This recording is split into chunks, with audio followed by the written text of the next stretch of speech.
September 14th, 1944, 0630 hours. A tree line outside Arnhem, the Netherlands. Rain hammers against steel helmets. Mud sucks at leather boots. The air smells of cordite and damp wool. A battalion of German Fallschirmjäger, paratroopers turned infantry, digs into positions along a narrow road flanked by birch trees. Their intelligence reports say British airborne troops are dropping within the hour. Their officers have faced Americans. They have faced Soviets. But the briefing that morning carries a specific warning about British infantry. Not about their tanks, not about their artillery, about their rifles. This is the story of the Lee-Enfield, and why the truth is more complex than the legend. The popular version of the Lee-Enfield story goes something like this. It was a decent bolt-action rifle, outdated by World War II standards, outclassed by the semi-automatic M1 Garand, and inferior in precision to the German Kar 98K. Military forums repeat it. Casual history videos echo it. The Lee-Enfield was good enough, they say, but nothing special. A workhorse, a compromise. The kind of weapon that gets a polite nod, but never wins the argument about the best rifle of World War II. That belief is wrong, and the people who knew it was wrong were the ones staring down its barrel. If you are finding this interesting, hit subscribe. More deep dives like this are coming. To understand what made German officers fear the Lee-Enfield, you have to understand what made it different from every other bolt-action rifle in the war. The short magazine. Lee-Enfield Mark III and its successor, the No. 4 Mark I, fired the .303 British cartridge. That round delivered 774 meters per second muzzle velocity with a 174-grain bullet, which means it carried lethal energy past 800 meters. Which means at the ranges where most infantry combat actually happened, between 100 and 400 meters, the round was devastating, punching through cover that lighter cartridges could not penetrate. But the round was not what scared German officers. The action was. The Lee-Enfield used a rear-locking bolt with a short 60-degree throw. Most bolt-action rifles of the era, including the Kar 98K, used a front-locking bolt with a 90-degree throw. That engineering difference sounds minor on paper. In practice, it changed everything. The short throw meant a trained rifleman could cycle the bolt without removing his cheek from the stock, which means he never lost his sight picture between shots, which means follow-up shots arrived faster than any other bolt-action rifle in the war could deliver them. How much faster? A trained British infantryman could fire 15 aimed rounds per minute with the Lee-Enfield. Exceptional soldiers reached 20 to 30. The Kar 98K, in the hands of an equally trained German soldier, managed 8 to 10. The arithmetic is simple. A section of 10 British riflemen could put 150 aimed rounds downrange in 60 seconds. A German squad of similar size firing Kar 98Ks could manage 80 to 100. The British section produced nearly double the volume of accurate fire. And here is where it gets interesting. This was not theoretical. German officers documented it. During the 1914 Battle of Mons, German troops reported coming under what they believed was machine gun fire. They were not facing machine guns. They were facing British regulars firing Lee-Enfields.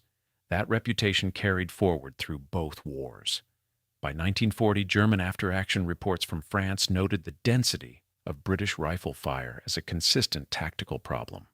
Reports from the Afrika Korps made similar observations in the North African desert. This was not a myth that grew in retrospect. It was documented in real time by the people on the receiving end. The Battle of Arnhem in September 1944 provides the clearest combat evidence. British 1st Airborne Division paratroopers, armed primarily with Lee-Enfields and Sten guns, held positions against numerically superior German forces for 9 days. German unit reports from the 9th SS Panzer Division noted that British defensive fire was far heavier than expected for a lightly equipped airborne force. One German officer's report described the difficulty of advancing against what he called continuous and accurate rifle fire that pinned his men in place. These were not garrison troops. These were hardened SS Panzer soldiers, veterans of the Eastern Front. The Lee-Enfield's rate of fire turned a surrounded, outnumbered airborne division into a force that held far longer than any German planning model predicted. The North African campaign tells a parallel story. At the Battle of Kidney Ridge in October 1942, during the Second Battle of El Alamein, British rifle companies from the 2nd Rifle Brigade held positions against repeated German and Italian armored and infantry assaults. Soldiers described firing until their Lee-Enfield barrels were too hot to touch without gloves. The 10-round magazine, double the capacity of the Kar 98K's 5-round magazine, meant fewer reloads under pressure, which means sustained fire lasted longer. Which means German infantry crossing open ground faced a wall of aimed fire that did not pause when they expected it to. Soldier testimony reinforces what the data suggests. Corporal Albert Parker of the 2nd Battalion, Rifle Brigade, wrote in a letter home from North Africa that his Lee-Enfield never once failed to fire, even after days in sandstorms that jammed everything else. German prisoner interviews conducted by British intelligence in 1943 repeatedly mentioned the speed of British rifle fire as a distinguishing and demoralizing feature of combat against Commonwealth troops. One captured German NCO from the 21st Panzer Division told interrogators that his men could always tell when they were facing British infantry rather than other Allied forces because of how fast the rifle fire came. But this is crucial. The Lee-Enfield was not a perfect weapon. Statistical honesty demands acknowledging that. The rear-locking bolt that gave the Lee-Enfield its speed came with a trade-off.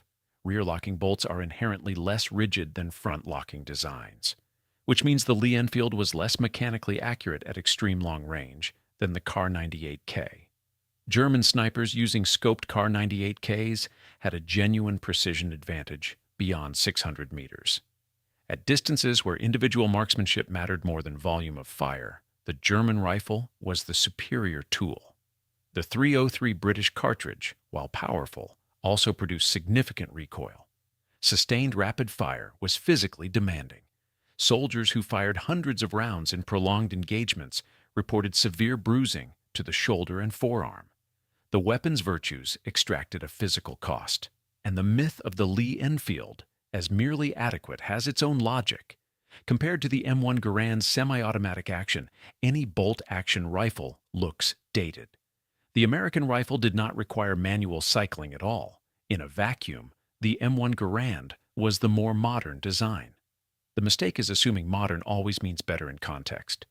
The M1 Garand's 8-round on-block clip could not be topped off mid-magazine. The Lee-Enfield's 10-round detachable magazine could be reloaded with 5-round charger clips at any point, even with rounds remaining. In the chaos of sustained combat, that flexibility mattered. The real story is more complex than either the myth or the counter-myth suggests. The Lee-Enfield was not the most accurate bolt-action rifle of World War II. The Kar 98K holds that distinction at range. The Lee-Enfield was not the most modern infantry rifle.